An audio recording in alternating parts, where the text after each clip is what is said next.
حامدا ومصليا أما بعد. فقد قال الله تبارك وتعالى في القرآن المجيد: أعوذ بالله من الشيطان الرجيم. بسم الله الرحمن الرحيم. إنما يخشى الله من عباده العلماء. إن الله عزيز غفور. صدق الله العظيم.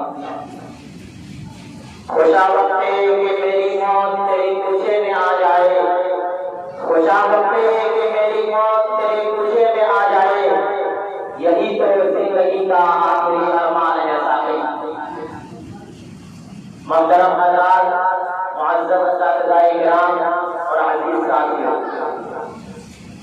جب ہندوستان کی مقدس سرزمین پر انگریزوں کا ناپان سایہ پڑا اور وہ اپنی شامیانہ اور عیارانہ چالوں سے یہاں کے مالک بن گئے، جب باشندگان نے ہند پر طرح طرح کے ظلم و ستم کے پہاڑ توڑے جانے لگے، جب ہندوستانیوں کو غلام بنایا جانے لگا، جب ہندوستانیوں کا خون ان کے پسینوں سے بھی ارزاں ہونے لگا، تو ایسے نازک وقت میں جس شخص نے سب سے پہلے علم بغاوت بلند کیا وہ محدث کبیر، امام جلیل، رئیس الاولیاء، فخر زمن، محرم پر نازش وطن، شاہ عبدالعزیز محدث دہلوی رحمۃ اللہ علیہ ہیں.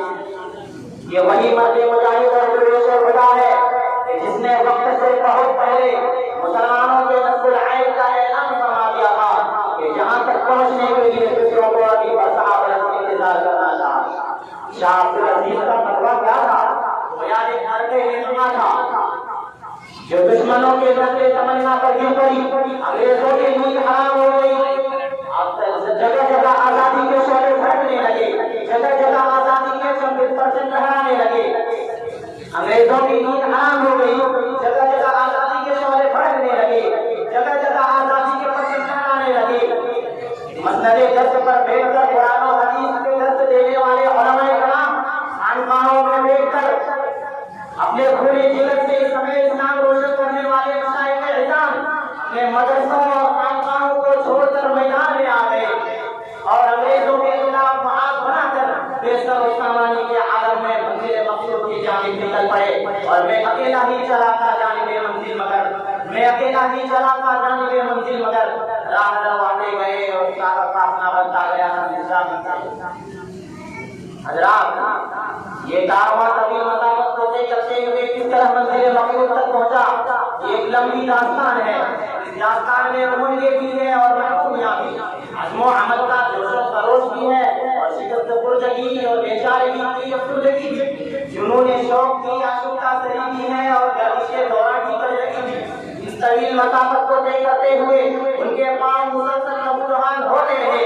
ہزاروں اور لاکھوں کا وجود غبارے دار بن کر کھو گیا، مگر اس قدم جنون کے دیوانوں نے ہمت نہیں ہاری اور مصائب و آلام سے ٹکراتے ہوئے منزل مقصود کی جانب بڑھتے رہے اور منزل مقصود تک پہنچ کر ہی دم لیا. تاریخ ہند ہم سے کہتی ہے اس قدم جنون کے دیوانے اللہ سے پہنچے محفل تک، اس قدم جنون کے دیوانے اللہ سے پہنچے محفل تک. بے چاہیے ان کی عام ہوئی صحراؤں سے لے کر ساحل تک، آسن جناب میں لکھتے تھے وہ اپنے لیے نادان تحال، شاید کے تلاش مقتل میں کوئی پہنچے پتھر غالب تک. حضرات، یہ ایک حقیقت ہے کہ اگر ہندوستان کی جنگ آزادی میں علماء حصہ نہ لیتے تو یہ ہندوستان کبھی بھی آزاد نہ ہوتا.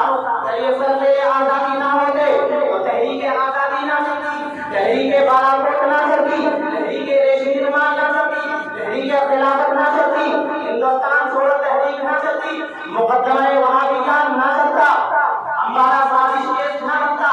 الغرض علماء کرام نے اپنے خون جگر سے عروج آزادی کا نیا بندی کی ہے اور اپنے مقدس لہو سے شجر آزادی کو سینچا اور فرمان چلایا ہے.